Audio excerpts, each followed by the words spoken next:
ರಾಜ್ಯದಲ್ಲಿ ಆರ್ಎಸ್ಎಸ್ ಚಟುವಟಿಕೆ ಬ್ಯಾನ್ ಆಗುತ್ತಾ? ಸಾರ್ವಜನಿಕ ಸ್ಥಳಗಳಲ್ಲಿ ಆರ್ಎಸ್ಎಸ್ ಚಟುವಟಿಕೆಗೆ ಅಂಕುಶ ಹಾಕಲಾಗುತ್ತಾ? ಭಾರಿ ಚರ್ಚೆಗೆ ಗ್ರಾಸವಾಗಿರುವಂತದ್ದು ಪ್ರಿಯಾಂಕ್ ಖರ್ಗೆ ಅವರ ಪತ್ರ. ಪರಿಶೀಲನೆಗೆ ಒಪ್ಪಿದ್ದಾರಂತೆ ಸಿಎಂ ಸಿದ್ದರಾಮಯ್ಯನವರು.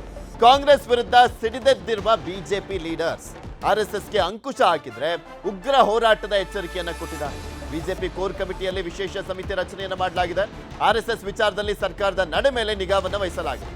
ಕಾಂಗ್ರೆಸ್ ಬಿಜೆಪಿ ನಡುವೆ ಸಂಘ ಸಮರ ಶುರುವಾಗಿದೆ. ಇದ್ರ ಬಗ್ಗೆ ಮಾತನಾಡ್ತಾ ಹೋಗೋಣ.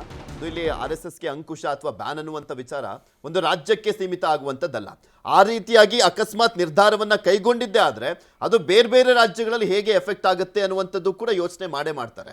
ಇದು ಸುಮ್ಮನೆ ರಾಜಕೀಯ ಬೇಳೆ ಬೇಯಿಸ್ಕೊಳ್ಳೋಕೆ ಮಾತ್ರ ಕಾರಣ ಆಗುತ್ತೆ. ಗೊತ್ತಿಲ್ಲದೆ ಕೊಟ್ಟಿರುವಂಥ ಹೇಳಿಕೆ ಅಲ್ಲ. ಅವರು ಈ RSS ವಿರುದ್ಧ ಮಾತನಾಡುವಂಥದ್ದು, ಟೀಕೆ ಮಾಡುವಂಥದ್ದು ಹೊಸತು ಕೂಡ ಅಲ್ಲ. ಈ ಹಿಂದೆನೂ ಕೂಡ ಸದನದ ಒಳಗೆ ಹೊರಗೆ ಎಲ್ಲ ಕಡೆ ಪ್ರಿಯಾಂಕ್ ಖರ್ಗೆ ಅವರು ಅದನ್ನೇ ಮಾತಾಡ್ಕೊಂಡು ಬಂದಿದ್ದಾರೆ. ಮತ್ತು ಸೀನಿಯರ್ ಖರ್ಗೆ ಕೂಡ ಹಲವಾರು ಸಂದರ್ಭಗಳಲ್ಲಿ RSS ಮನುಸ್ಮೃತಿ ಅದು ಇದು ಅಂತೆಲ್ಲ ಅಟ್ಯಾಕ್ ಮಾಡ್ಕೊಂಡು ಬಂದಿರೋದನ್ನ ನೋಡಿದ್ದೀವಿ. ಸೆಂಟನರಿ ಸಂದರ್ಭದಲ್ಲಿ ಒಂದು ಕಡೆ ಪ್ರಧಾನಿ ಮೋದಿ ಅವರು ವಿಶ್ವದ ಅತಿ ದೊಡ್ಡ NGO RSS ಮೂಲ ಸೌಕರ್ಯಗಳೇ ಇಲ್ಲದ ಜಾಗದಲ್ಲಿ ಬಸ್ಸು ಅಥವಾ ಯಾವುದೇ ಒಂದು ವಿಚಾರಗಳು ವಿದ್ಯುತ್ ಇಲ್ಲದೆ ಇರೋಂಥ ಜಾಗಗಳಲ್ಲಿ ತಲುಪಕ್ಕಾಗದೇ ಇರುವಂಥ ಇಂಟೀರಿಯರ್ ಜಾಗಗಳಿಗೆ ತಲುಪಿ RSS ಸಮಾಜ ಸೇವೆಯನ್ನು, ದೇಶ ಸೇವೆಯನ್ನು ಮಾಡಿದೆ ಅಂತ ಹೊಗಳ್ತಾ ಇರುವಂಥ ಸಂದರ್ಭದಲ್ಲಿ ಅಥವಾ ಹೋಳಿರುವಂಥ ಸಂದರ್ಭದಲ್ಲಿ ಆ ಟೈಮಿಂಗಲ್ಲಿ ಅವರ ಸೈದ್ಧಾಂತಿಕ ಸ್ಪಷ್ಟತೆ ಅಥವಾ ನಿಲುವುಗಳಿಗೆ ಪೂರಕವಾಗಿ ಏನು ಮಾತನಾಡ್ತಾ ಇದ್ದಾರೆ, ಇವರ ಸೈದ್ಧಾಂತಿಕ ಸ್ಪಷ್ಟತೆ ನಿಲುವುಗಳಿಗೆ ಪೂರಕವಾಗಿ ಮಾತನಾಡ್ತಾ ಇದ್ದೀವಿ ಅನ್ನೋ ರೀತಿ ಅದೇ ಟೈಮಿಂಗ್ ಆಧಾರದಲ್ಲಿ ಮಾಡಿದ್ದಾರೆ. ಮತ್ತೊಂದು ಕಡೆ ನೋಡಿದ್ರೆ ಪೊಲಿಟಿಕಲ್ ಟೈಮಿಂಗು CM ಅವರು ಅಷ್ಟು ಸಂದರ್ಭದಲ್ಲೂ ಕೂಡ ಅವರು ಲೆಟರ್ ಬರೆದು ಆಗಷ್ಟಲ್ಲೇ ಬರೆದಿದ್ದಾರೆ ಅಂತಿದೆ. ಅದಾದಮೇಲೆ ಮುಖ್ಯ ಕಾರ್ಯದರ್ಶಿಗಳಿಗೆ ಸೂಚನೆ ಕೊಟ್ಟಿದ್ದಾರೆ ಅಂತಿದೆ. ಆದರೂ ಕೂಡ ಸದ್ದಾಗ್ತಾ ಇರುವಂಥದ್ದು, ಸುದ್ದಿ ಆಗ್ತಾ ಇರುವಂಥದ್ದು ಈ ಸಂದರ್ಭದಲ್ಲಿ. ಯಾವಾಗ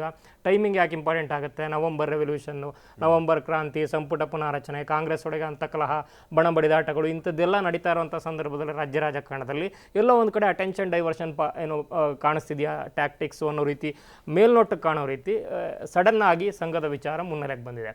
ಓಕೆ, ಬ್ಯಾನ್ ಮಾಡುವಂಥದ್ದು ಮಾಡಬೇಕು ಅನ್ನೋಂಥದ್ದು ಇವರು. ಅದಾದಮೇಲೆ ರಾಜಕೀಯ ರೆಪರ್ಕೇಷನ್ಸ್ ಯಾವ ರೀತಿ ಆಗುತ್ತೆ, ಪೊಲಿಟಿಕಲ್ ವಾರು ದಿಲ್ಲಿಯಿಂದ ಇಲ್ಲಿವರೆಗೂ ಕೂಡ ಅತಿ ದೊಡ್ಡದಾಗಿ ರಾಜಕೀಯ ವಾಕ್ಸಮರಗಳಿಗೆ ವೇದಿಕೆ ಆಗುತ್ತೆ. ಅದು ಬೇಕಿದೆ. ಯಾಕಂದರೆ ಇವರು ಕೂಡ ಈಗ ಕಾಂಗ್ರೆಸ್ ವಿರುದ್ಧವಾಗಿ ಮಾತನಾಡುವಂಥ ಸಂದರ್ಭದಲ್ಲಿ ಯಾರೆಲ್ಲ BJPಯ ನಾಯಕರುಗಳು ಮುಸ್ಲಿಂ ಅಥವಾ ಇತರ ವಿಚಾರಗಳನ್ನು ಕೈಗೆತ್ತಿಕೊಂಡು ತಮ್ಮ ಒಂದು ಮೈಲೇಜನ್ನು ನೋಡುವಂಥ ಸಂದರ್ಭ ಏನಿರುತ್ತೆ ಪರ್ಸ್ಪೆಕ್ಟಿವ್, ಅದೇ ರೀತಿ BJP ವಿಚಾರವನ್ನು ಮಾತನಾಡುವಂಥ ಸಂದರ್ಭದಲ್ಲಿ ಮೂಲವನ್ನು ಕೈ ಹಾಕುವಂಥದ್ದೇ RSS ಮತ್ತೊಂದು ಅಂತ. ಆ ಮೂಲಕ ಇವರ ಒಂದು ವೋಟ್ ಬ್ಯಾಂಕು ಅಥವಾ ಅವರ ಒಂದು ಎಮರ್ಜಿಂಗ್ ಲೀಡರ್ ನಾನು ಅಂದರೆ ಅಗ್ರೆಸಿವ್ ಅಷ್ಟೇ ಅಲ್ಲ, ನಾನು ಪ್ರೋಗ್ರೆಸಿವ್ ಅಂತ ತೋರಿಸ್ಕೊಳ್ಳುವಂಥ ವಿಚಾರ ಮತ್ತು ಲೀಡರ್ಶಿಪ್ ಹೊಸ ಲೀಡರ್ಶಿಪ್ ಏನು ಹುಟ್ಟುವಂಥ ಸಂದರ್ಭದಲ್ಲಿ ನಾನು ಕೂಡ ಯಾವ ರೀತಿ ಮುನ್ನೆಲೆಗೆ ಬರ್ಬೋದು ಅನ್ನೋ ರೀತಿ ಸೈದ್ಧಾಂತಿಕ ಸ್ಪಷ್ಟತೆಯನ್ನು ಅವರು ವೋಟ್ ಬ್ಯಾಂಕಿಗೆ ಕೊಡುವಂಥ ಒಂದು ಪ್ರಯತ್ನವನ್ನು ಕೂಡ ಇಲ್ಲಿ ಸ್ವಾಮಿ ಕಾರ್ಯ ಸ್ವಕಾರ್ಯ ಎರಡೂ ರೀತಿ ಕಾಣಿಸ್ತಾ ಇದೆ.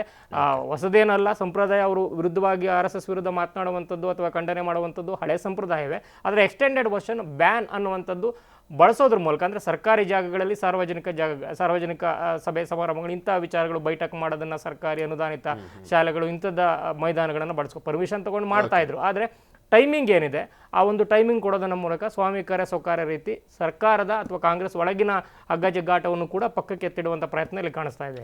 ಇಲ್ಲಿ ರಾಹುಲ್ ಗಾಂಧಿ ಅವರು ಸೇರಿದಂತೆ ಮೇನ್ ಆಗಿ ಗಾಂಧಿ ಕುಟುಂಬ BJP ಅನ್ನೋದಕ್ಕಿಂತ ನಮ್ಗೆ ಟಾರ್ಗೆಟ್ ಇರುವಂಥದ್ದು RSS ಅಂತಾನೆ ಹೇಳ್ತಾ ಇರ್ತಾರೆ. ಬಿಕಾಸ್ ಅದಕ್ಕೆ ಹೊಡ್ತಾ ಬಿದ್ರೆ BJP ಹೊಡ್ತಾ ಬಿಡುತ್ತೆ ಅಂತ. ಸೊ ಅವ್ರನ್ನ ಮೆಚ್ಚಲಿಕ್ಕೋಸ್ಕರ ಈ ಪತ್ರವನ್ನು ಬರೆದಿದ್ದಾರೆ ಅನ್ನುವಂಥ ರೀತಿಯಲ್ಲೂ ಕೂಡ ವಿಶ್ಲೇಷಣೆ ಆಗ್ತಾ ಇದೆ. ಹೇಗೆ ನೋಡ್ಬೋದು ಇದನ್ನ? ಸಾಮಾನ್ಯವಾಗಿ RSSನ ಬ್ಯಾನ್ ಮಾಡಲಿಕ್ಕೆ ಸಾಧ್ಯ ಇಲ್ಲ. ಹಿಂದೆ ಸರ್ದಾರ್ ವಲ್ಲಭಭಾಯ್ ಪಟೇಲ್ರವರು RSSನ ನಿಷೇಧವನ್ನು ಮಾಡಿದರು. ನಂತರ ಅದನ್ನ ನಿಷೇಧವನ್ನು ವಾಪಸ್ ಕೂಡ ತೆಗೆದುಕೊಂಡ್ರು. ಹಿಂದೆ ರಾಜೀವ್ ಗಾಂಧಿಯವರು ಪ್ರಧಾನಮಂತ್ರಿ ಆದ ಸಂದರ್ಭದಲ್ಲೂ ಕೂಡ ಆಗ ದೊಡ್ಡ ಚರ್ಚೆ ಆಯಿತು RSSನ ನಿಷೇಧ ಮಾಡಬೇಕಂತೇಳಿ. ಅವತ್ತು ಕೇಂದ್ರದಲ್ಲಿ ಕಾಂಗ್ರೆಸ್ ಸರ್ಕಾರ ಅಧಿಕಾರದಲ್ಲಿದ್ದು ಸುಮಾರು 325 ಸೀಟ್ಗಳು ಕೂಡ ಇದ್ದು ಅವತ್ತು ಕೂಡ ದೊಡ್ಡ ಮಟ್ಟದ ಚರ್ಚೆ ಆಯಿತು. ಅವತ್ತು ಕೂಡ ರಾಜೀವ್ ಗಾಂಧಿಯವರು ಕೂಡ ನಿಷೇಧ ಇರಲಿಕ್ಕೆ ಸಾಧ್ಯ ಆಗಲಿಲ್ಲ. ನಂತರ ಇಂದಿರಾ ಗಾಂಧಿಯವರು ಕೂಡ 414 ಲೋಕಸಭಾ ಸ್ಥಾನಗಳು ಗೆದ್ದಿದ್ರು. ಬಹುತೇಕ ದೇಶದ ಎಲ್ಲ ರಾಜ್ಯಗಳಲ್ಲೂ ಕೂಡ ಕಾಂಗ್ರೆಸ್ ಅಧಿಕಾರದಲ್ಲಿತ್ತು, ಕಾಂಗ್ರೆಸ್ನ ಮುಖ್ಯಮಂತ್ರಿಗಳಿದ್ರು. ಅವತ್ತು ಕೂಡ RSSನ ಬ್ಯಾನ್ ಮಾಡಲಿಕ್ಕೆ ಸಾಧ್ಯ ಆಗಿಲ್ಲ. RSS ಸಂಘಟನೆಯನ್ನು ಬ್ಯಾನ್ ಮಾಡ್ತೀವಿ ಅನ್ನೋದು ಬಹುಶಃ ಅದು ಪ್ರಚಾರಕ್ಕೆ ಮತ್ತು ತಾವು ರಾಹುಲ್ ಗಾಂಧಿಯವರ ಏನು RSS ವಿರುದ್ಧದ ಹೋರಾಟಕ್ಕೆ ಎಲ್ಲೊಂದು ಕಡೆ ಪರೋಕ್ಷವಾಗಿ ಇವರು ಬೆಂಬಲ ಕೊಡೋ ಮುಖಾಂತರ ತಮ್ಮ ಶಕ್ತಿಯನ್ನು ಕೂಡ ಹೆಚ್ಚಿಗೆ ಮಾಡ್ಕೊಳ್ಳಿಕ್ಕೆ ಕೂಡ ಇದೊಂದು ತಂತ್ರಗಾರಿಕೆ ಅಂತಲೇ ಹೇಳಲಾಗ್ತಿರ್ತಕ್ಕಂಥದ್ದು. ಮತ್ತೊಂದು ಕಡೆ ಮೊದಲು ಹೇಳಿದಾಗೆ ಸಂಪುಟ ಪುನರ್ರಚನೆ ವಿಚಾರಗಳು ಬೇರೆ ಚರ್ಚೆಗಳಾಗ್ತಿರ್ತದೆ. ಚರ್ಚೆಗಳು ಕೂಡ ಅಟೆನ್ಷನ್ ಕೂಡ ಡೈವರ್ಟ್ ಮಾಡ್ತಿರ್ತಕ್ಕಂಥದ್ದು. ಈಗ ಪ್ರಿಯಾಂಕ್ ಖರ್ಗೆ ಅವರು ಹೇಳ್ತಾರೆ RSS ರಿಜಿಸ್ಟ್ರೇಷನ್ ಕೂಡ ಮಾಡಿಲ್ಲ ಅಂತೇಳಿ. ರಿಜಿಸ್ಟ್ರೇಷನ್ ಮಾಡದಲೇ 100 ವರ್ಷ ಇವತ್ತು ದೇಶಾದ್ಯಂತ ಸಂಘಟನೆಯನ್ನು ಕಟ್ಟಿರ್ತಕ್ಕಂಥದ್ದು. ಅವರು ಎಲ್ಲ ಒಂದು ಕಡೆ ಒಂದು ಸಿದ್ಧಾಂತದ ಅಡಿಯಲ್ಲಿ ಹಿಂದೂ ಧರ್ಮದ ಸಿದ್ಧಾಂತ ಸಿದ್ಧಾಂತ ಅಡಿಯಲ್ಲಿ ಇವತ್ತು ಸಂಘಟನೆಯನ್ನು ಮಾಡಿರ್ತಕ್ಕಂಥದ್ದು.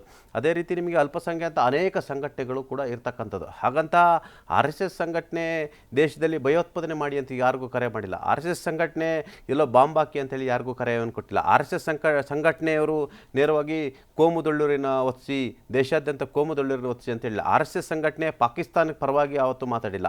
RSS ಸಂಘಟನೆ ಪಾಕಿಸ್ತಾನದ ಭಯೋತ್ಪಾದಕರಿಗೆ ಬೆಂಬಲವನ್ನು ಕೊಟ್ಟಿಲ್ಲ. ಅದು ದೇಶಭಕ್ತಿಯ ಸಂಘಟನೆ ಇರ್ತಕ್ಕಂಥದ್ದು. ಇಷ್ಟು ದಿವಸ ಎಲ್ಲ ಖಾಸಗಿ ಶಾಲಾ ಕಾಲೇಜುಗಳಲ್ಲೂ ಕೂಡ ಅವರು ಪಥಸಂಚಲನಗಳನ್ನ ಮಾಡಿದ್ದಾರೆ. ಸರ್ಕಾರಿ ಅನುದಾನಿತ ಕಾಲಗಳಲ್ಲಿ ಮತ್ತು ಸಾರ್ವಜನಿಕ ಸ್ಥಳಗಳು ಕೂಡ ಮಾಡಿದ್ದಾರೆ. ಇವರು ಪರ್ಮಿಷನ್ ತಗೊಳ್ಳಲ್ಲ ಅಂತ ಹೇಳ್ತಿರ್ತಕ್ಕಂಥದ್ದು. ಸದ್ಯ ಪ್ರಿಯಾಂಕ್ ಖರ್ಗೆ ಅವರು ಈಗ ಹೊಸ ವಿವಾದವನ್ನು ಹುಟ್ಟುಹಾಕಿರ್ತಕ್ಕಂಥದ್ದು. ಕಾಂಗ್ರೆಸ್ ಒಳಗಡೆ ಈ ವಿವಾದದಲ್ಲಿ ಒಂದಷ್ಟು ಎಲ್ಲೊಂದು ಕಡೆ ಭಿನ್ನ ಅಭಿಪ್ರಾಯಗಳು ಇರ್ತಕ್ಕಂಥದ್ದು. ಅಕ್ಟೋಬರ್ 4ನೇ ತಾರೀಕು ಪ್ರಿಯಾಂಕ್ ಖರ್ಗೆ ಅವರು ಪತ್ರವನ್ನು ಬರೆದಿದ್ದಾರೆ. ಇವತ್ತು ಅವರು ಪತ್ರ ಬರೆದು ಸುಮಾರು ಒಂದು ವಾರ ಕೂಡ ಆಗಿರ್ತಕ್ಕಂಥ. ಒಂದು ವಾರದ ನಂತರ ಇದು ಮತ್ತೆ ಇದೀಗ ಸುದ್ದಿ ಆಗ್ತಿರ್ತಕ್ಕಂಥ ಈ ಎಲ್ಲ ಟೈಮಿಂಗನ್ನು ನೋಡ್ತಿದ್ರೆ ಇದ್ರ ಹಿಂದೆ ಬಹಳಷ್ಟು ರಾಜಕೀಯ ತಂತ್ರಗಾರಿಕೆಯನ್ನು ಕೂಡ ಇದೆ ಅಂತ ಹೇಳಲಾಗ್ತಿದೆ. ಆದರೆ RSS ಅನ್ನ ಬ್ಯಾನ್ ಮಾಡ್ತೀವಿ ಅನ್ನೋದು ಅದು ಮೂರ್ಖತನದ ಲಕ್ಷಣ. ಮತ್ತು RSS ಬ್ಯಾನ್ ಮಾಡಲಿಕ್ಕೆ ಬಹುಶಃ ಈ ದೇಶದ ಯಾವ ಗಂಡ್ಮಗನಿಂದಲೂ ಕೂಡ ಸಾಧ್ಯ ಇಲ್ಲ ಅಂತ ನಾವು ಹೇಳ್ಬೋದು. ಓಕೆ, ಧನ್ಯವಾದ ಮಧು. ಪಟೇಲ್ ಇಷ್ಟು ತನಕ ಜಾಯ್ನ್ ಆಗಿ ವಿಶ್ಲೇಷಣೆ ಮಾಡಿದ್ದಕ್ಕೆ.